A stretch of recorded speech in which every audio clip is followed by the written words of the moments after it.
सलाम, नमस्ते, सत श्री अकाल। मैं हूं रजा और आप देख रहे हैं रजाग्राफी unscripted Middle East special report. सही पढ़ा आपने टाइटल पर, थंबनेल पर, कि इजराइल तुर्की से भिड़ेगा, इजराइल तुर्की पर भी हमला करेगा, ऐसा उसने अमेरिका को आधिकारिक तौर पर कह दिया है। देखिए, इस वक्त जो है सबसे बड़ा जो मामला चल रहा है वो है सीरिया का। जी हाँ, सीरिया के ऊपर बड़ा हमला करने की एक बार फिर से तैयारी में नेतन्याहू है। द्रूज कम्युनिटी को बचाने के नाम पर सीरिया को तबाह करके उस पर कब्जा करने का इरादा नेतन्याहू का साफ नज़र आ रहा है। हजरात, नेतन्याहू ने ऐलान किया और पहले हमला भी किया था, जो मैंने आपको कल दिखाया था। द्रूज कम्युनिटी जो सीरिया की है उसको बचाने के नाम पर उसने फिर से अमेरिका से कहा है कि हम बड़ा हमला करेंगे। ऐसा इसलिए और कंफर्म हो गया है क्योंकि बरतानिया से भर भर कर हथियार, जहाज़ भर भर कर इजराइल उतरे हैं। अमेरिका और बरतानिया ने इजराइल को काफ़ी हथियार दिए हैं। जो अंदरूनी खबर है वो ये कि इजराइल एक बार फिर से सीरिया पर बड़े हमले की तैयारी कर रहा है और ऐसे में उसने अमेरिका को कहा है कि अगर तुर्की के फाइटर जेट ने हमें रोकने की कोशिश की या हमें परेशान किया या हमारे मामले में सीरिया के अंदर टांग अड़ाई, तो हम तुर्की के फाइटर जेट पर और तुर्की पर भी हमला करेंगे। इसके बाद अब ऐसा और भी इजराइल ने कदम उठाया है जिससे साफ हो गया है कि इजराइल के इरादे खतरनाक हैं। 60,000 रिजर्व के सैनिक इजराइल ने वापस बुलाए हैं, जो कहा जा रहा है कि सीरिया पर हमला करने का, बड़ा हमला करने का इशारा है। इजराइल तुर्की से इसलिए और चिढ़ गया है कि जब इजराइल के फाइटर जेट जब सीरिया पर बड़ा हमला कर रहे थे तो तुर्की सीरिया के अंदर जो रडार है, जो एयर कंट्रोल है, उसको जाम कर रहा था ताकि जो इजराइल के जहाज़ हैं वो सटीक हमला सीरिया पर ना कर पाएं। इसी वजह से इजराइल बुरी तरह से तुर्की पर भड़का हुआ है। तस्वीर में अगर आप देखें तो अभी भी इजराइल के ड्रोन सीरिया की राजधानी दमिश्क के ऊपर उड़ते हुए नजर आ रहे हैं। इसके अलावा अभी भी सीरिया पर बमबारी इजराइल की जारी है। मंजर मैं आपको दिखा रहा हूं।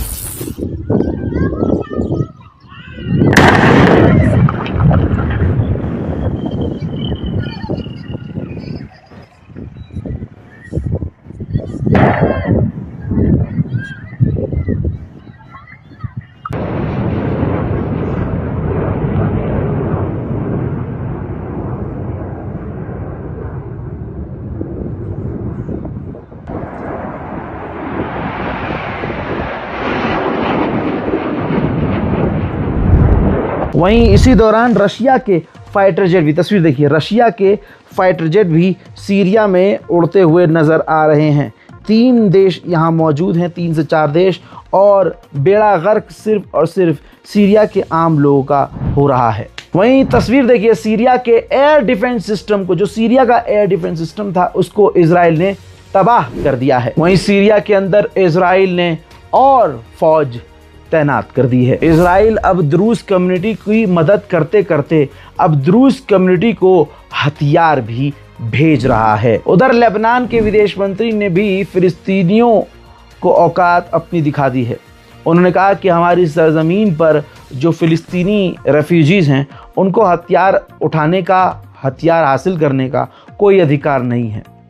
उन्होंने आगे ये भी कहा कि हम अपनी सरजमीन को इस्तेमाल नहीं होने देंगे किसी और दूसरे देश, यानी इजराइल के ख़िलाफ़ और इजराइल पर हमला करने के लिए हम लेबनान की सरजमीन का इस्तेमाल नहीं होने देंगे जिससे हमारा देश खतरे में पड़ जाए। साथ में उन्होंने ये भी कहा कि 1975 में जो हुआ, जैसा हुआ वैसा नरसंहार, वैसी तबाही हम दोबारा नहीं चाहते। माल्टा का आपको मामला याद होगा। माल्टा के समुद्री इलाके की परमिशन जो है फ्लोटिला ग्रुप ने, यानी वो ग्रुप जो समुद्र के रास्ते से, जिसमें दर्जनों जो हैं एक्टिविस्ट थे, ह्यूमन राइट एक्टिविस्ट थे, पत्रकार थे, डॉक्टर थे, वो ग्रुप लेकर मदद के लिए दवाइयाँ और बहुत तरह की चीज़ें मदद के लिए गाज़ा जा रहे थे और जो हिसार, यानी जो इजराइल ने घेराव किया हुआ है, उसको तोड़ना चाह रहे थे।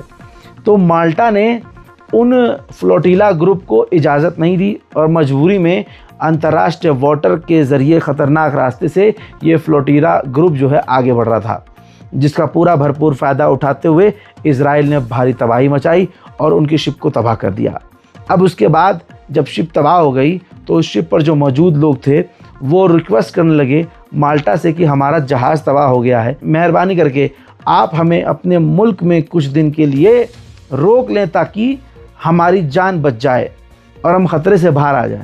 लेकिन माल्टा ने किसी भी उस ग्रुप के इंसान को, लोगों को अपने यहाँ रुकने से मना कर दिया और एंट्री देने से इनकार कर दिया। So you're right here in front of the conscious, seeing our colleagues and also seeing in front of us a military ship that forbids us to come close. That is trying so hard to intimidate us. We do not understand why they have. We're not doing anything wrong. We live in a world where villains because we want to come. You can see them roaming around and filming us.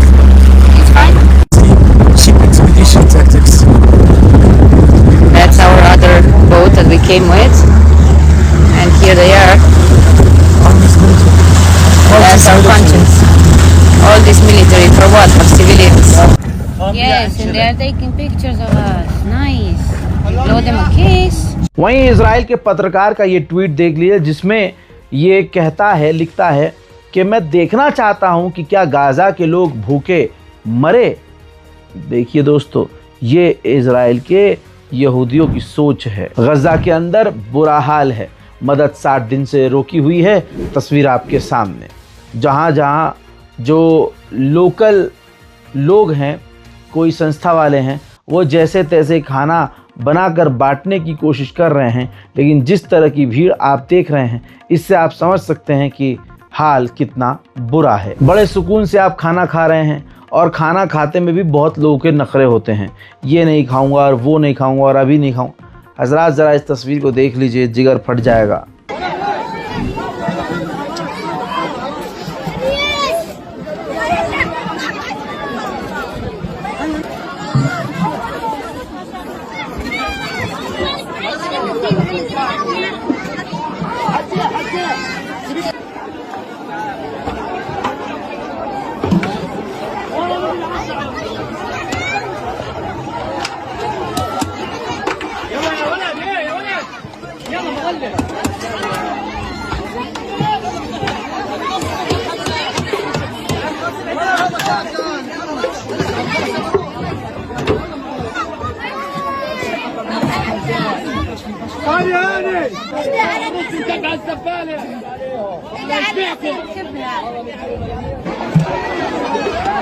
खाना जमीन पर गिर गया है और औरत को पता है आज इस खाने की कीमत। वो जमीन पे गिरा हुआ खाना ही उठा रही हैं। इसके अलावा इजराइल की फोर्स ने गाजा के अंदर मेडिकल सेंटर पर बम लगाकर इजराइल ने उड़ा दिया है।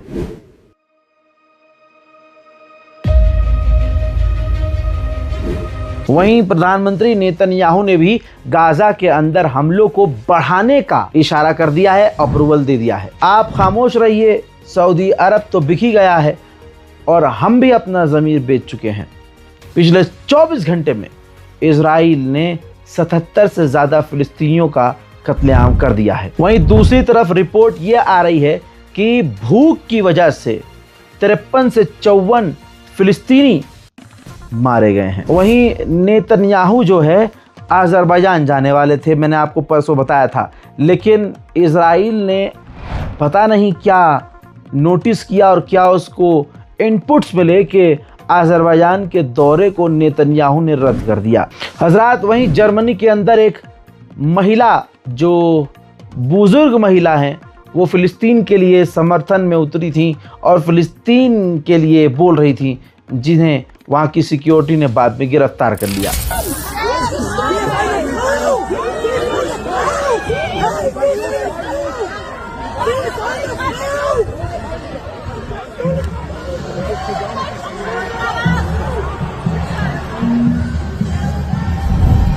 इजराइल इतनी खतरनाक बमबारी कर रहा है, जिगर फट जाएगा। ज़रा इस तस्वीर को देखिए। एक बच्चा मलबे के अंदर, इसके घर का मलबा है, अपने घर वालों को तलाश रहा है। सब के सब इस मलबे में दोस्तों दब चुके हैं। हस्बी अल्लाह व निअमल वकील। उधर यूएन ने आधिकारिक तौर पर कहा है कि इजराइल के हमलों की वजह से गाजा के जो बच्चे हैं वो भी टूट रहे हैं और उनकी मेंटल स्थिति भी बेकार हो रही है। We are breaking the bodies and the minds of the children of Gaza. We are starving the children of Gaza. Because if we don't do something about it, we are complicit in what is happening before our very eyes. We are complicit. We are causing this. You, us, and everyone who does nothing about it. This just has to stop. Any right-thinking human being will stand up and say this just must stop. And doctor, as a doctor, उधर Israel के settlers, ये तस्वीर देख लीजिए, Israel के settlers फिलिस्तीनियों के गढ़ में आकर घूम रहे हैं, फिर रहे हैं। दोस्तों ये साइकोलॉजिकल वॉर है, इसमें सारी चीज़ों को गहराई से समझना पड़ेगा। हजरात, बरतानिया ने यानी ब्रिटेन ने इजराइल को भर भर कर कई सारे जहाज कार्गो के भर कर हथियार भेजे। अब नेतन्याहू कुछ भी कर ले, पूरी दुनिया में आप ढोल पीटकर इजराइल की तारीफ करें और अंधभक्तों के फापा का ये फेवरेट आदमी फिर भी पूरी दुनिया में जलील हो गया है। कल तक जो नेतन्याहू का इजरायली सपोर्ट करते थे, आज इजराइल के अंदर इजराइल के प्रधानमंत्री के खिलाफ प्रदर्शन कर रहे हैं यहूदी लोग। देख लीजिए।